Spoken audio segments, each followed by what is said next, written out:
They were meant to drop the van in Wellington, but had checked in at Auckland.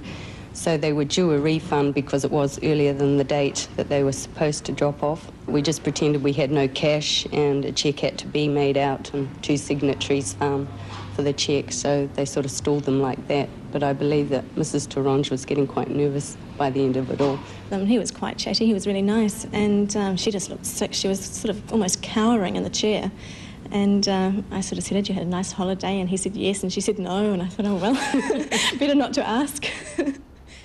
In New Zealand, 2 people have been charged. The New Zealand authorities have been very quick in the inquiries into the attack against Greenpeace. During the course of the investigation, we discovered that the Taronge couple obviously weren't Taronges. They were Alain Maffard, Major Alain Maffard from the French Army, and Captain Dominique Prieur. C'est effectivement quelque chose d'assez catastrophique pour le service. Vous imaginez que, alors que tout doit être clandestin, eh bien voilà, 2 personnes arrêtées. Donc c'est effectivement le début, et dès ce jour-là, dès cette minute-là, j'ai compris que nous rentrions dans une période extrêmement difficile. Really, by the Saturday, we had tied up the 2 Taronges with 4 other people at least involved in this investigation. And what we have is the situation where a friendly country, New Zealand, was host unwittingly to 5 agents of French security intelligence. Most people would call them spies. How was it possible for 5 French spies to be abroad in the land without our security service knowing about it? Well, how? Do you give the 3rd degree to anyone that has a whiff of garlic on their Something more subtle than that. The help from the public was absolutely outstanding, and this is one area which I think was underestimated by the French agents. They had behaved in ways which drew attention to themselves, that people remembered them. You know, they go clubbing at the only nightclub and, you know, drink beer on the waterfront and, you know, bonk the local missus. And they were kind of clumsy. I mean, everything that they did, it seemed there was somebody watching them at the time. People writing down number plates, and yeah, it was a total farce. The crew drew little pictures of the Rainbow Warrior on a serviette, and they were sort of making jokes about it. And the owner of the pizzeria actually kept the serviette. It's on the wall there still. The amazing story of the commando that sung the Rainbow Warrior is unfolding. Le Monde suggests that the Secret Service carried out the operation. Qui ont commandité et probablement exécuté l'opération.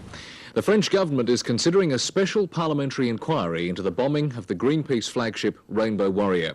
Prime Minister Laurent Fabius hinted at the move, a rare procedure in France, after finally admitting that French agents carried out the bombing. The Prime Minister's words left no more room for doubt. Agents of the DGSE sank this boat, he said, referring to the initials of the French Secret Service. They were acting on orders. Reverberations from the Rainbow Warrior bombing continue to shake the French government. The defense minister has resigned and the head of the French Secret Service has been sacked in the continuing political scandal over the blowing up of the Rainbow Warrior. A New Zealand court convicted 2 French agents of manslaughter and sabotage in the sinking of the Rainbow Warrior. They were sentenced to 10 years in prison. But a government deal saw them both back on French soil within 2 years.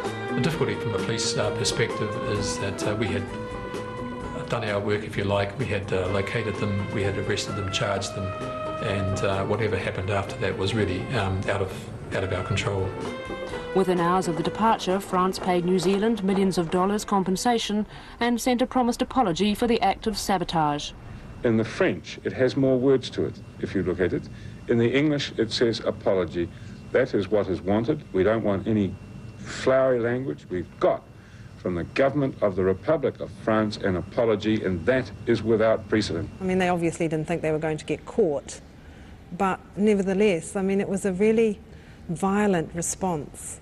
It's so indicative of what we were opposed to in terms of nuclear weapons, that it only made people feel more reassured that what we were doing was right.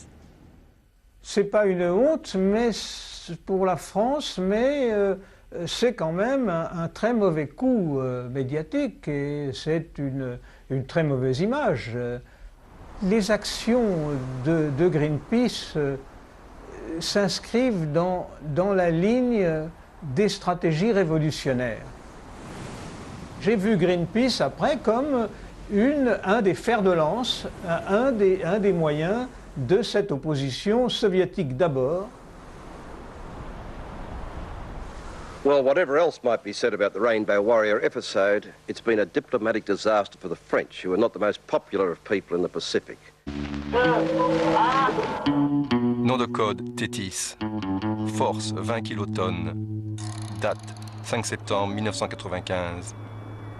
You heard of that new French perfume, Eau de Bombe? Oh, yeah, by Jacques Chirac. Yeah, it comes in a mushroom-shaped bottle. Yeah, and when you take the lid off, it explodes. Are we going to get it here? Oh, yeah. Oh, it's for export only. They don't use it in France. Oh, right. Do you know it's great, though? They don't test it on animals. No, just on Polynesians.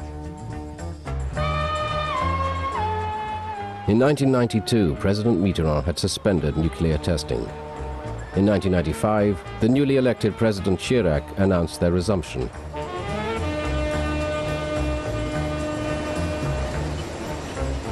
The final series of tests were needed from a technical point of view to make sure that the French nuclear deterrent could remain operational for decades to come.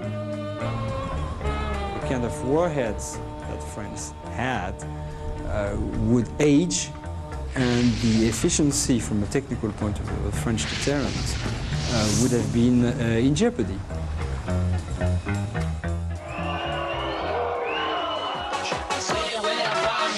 Chirac is my name, bombing fishies is my game. I'm snobby, arrogant, just cause I have an accent. We don't want it here, stick our bombs up your rear. Chirac believed it would be a hugely popular decision and stamp some neo-Gaullist credentials on his new presidency. But it's backfired so badly that now even 2 out of 3 French people, according to the latest polls, opposed the testing. And now some of us were saying, wait a minute, is it a good idea to announce a resumption of nuclear testing a few weeks before the 50th anniversary of Hiroshima? But apparently this kind of arguments were not heard at the top of the state. We have to test. That's what we do. I would understand if our tests were bad for the region, but this is not the case. We decided that we would take the Rainbow Warrior back to Tahiti and that we needed to give them a sort of political jab. The first in a whole new wave of protest boats has set sail from New Zealand for Mururoa Atoll in the South Pacific, where the French are planning to resume their nuclear testing program next month. Although the French promised these tests were to be their last, more boats than ever before sailed to Mururoa to protest. I'm not normally a protest type person. I'm a business person, and that's what people are saying. Why? And I said, well, I've got 3 children, 5 grandchildren, and we're looking at the future of our families. And obviously, Mr. Chirac couldn't give a damn about that. It was a magic moment, you know, because we had no idea when these boats were going to arrive, you know, or how many. It was people from, you know, it's overused, from all walks of life. Lawyers, doctors, people who had their own boat, yachties, whatever.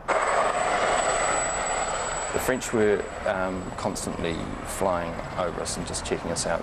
I mean, you had a French Learjet, you had the Navy, the French Navy coming in the patrol boats and their frigates occasionally. We were very lucky because I had a camera with me, and I was involved and invited to join people at all stages. But I really do think that somebody in the film... All the skippers or a delegation of the crew would come together and we make a plan. So we would do something every day, you know. We did things like silly things, really. One of the guys there, it was an ex-fireman, he said, well, I remember reading something somewhere that if we fill condoms with aluminium, the radars will pick it up. As the wind blew them closer into the island, you could see there was 9 patrol boats and 2 frigates, and all of these boats came rushing out, and you could see them, and it was very funny.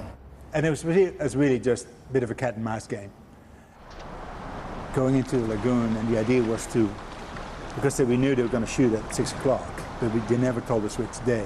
So we went in like 3 or 4 days in a row, and just by being in the lagoon at 6 o'clock in the morning, when they were just about to hit the button, then make yourself visible, you would actually stop that test from taking place. So you think you actually stopped a test from taking place? It's hard to say. You can never prove it. You can never prove that, really. You know. Vous vous attendez à quoi? À rien de particulier. Le Greenpeace va se présenter à proximité des eaux territoriales. Nous serons là pour l'attendre. Vous n'avez pas peur d'un incident qui pourrait se produire? Non, le Greenpeace est généralement pacifique. Nous le serons aussi. Nous mettrons les moyens qu'il faut, mais dans un esprit pacifique et le plus coopératif possible. I'm looking at the port. There's 2 frigates and 4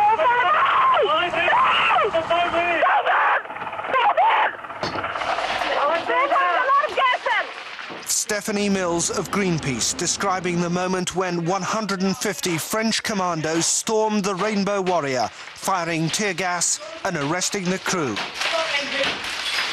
I thought they were my last breaths, and I thought, this guy can't hang up on me. You know, and I was screaming at the guy who was banging on the door with the axe, because I thought the next thing he was going to do was come charging through with the axe, you know. There's been worldwide condemnation of the raid as over the top. As news came in of the raid, the French were quick to explain themselves. Yves Dautriot of the Foreign Ministry. You can hear the helicopter. Tried to go in. French Navy asked them not to go. It's legal according to French law, according to the international law. When asked for our identity, we said that our name was Fernando Pereira, the Portuguese photographer who was killed when the Rainbow Warrior was bombed exactly 10 years ago today. So, could anything make the French budge? Well, I don't think so, because they faced so much pressure already from all over the world. Alain Juppé, the Prime Minister, says, we're not going to change our policies, we're going to pursue them by all means necessary. They do seem to be very much set in their ways at the moment. 1FM. I really don't think they'd thought through the political impact of doing it, both in the region and globally.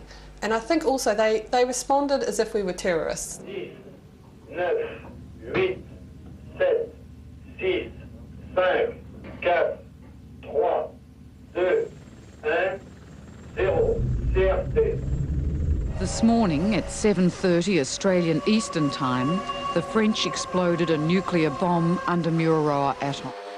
They insisted the device, about the size of the bomb that devastated Hiroshima, had released no radiation into the air or the sea. But the political fallout was immediate.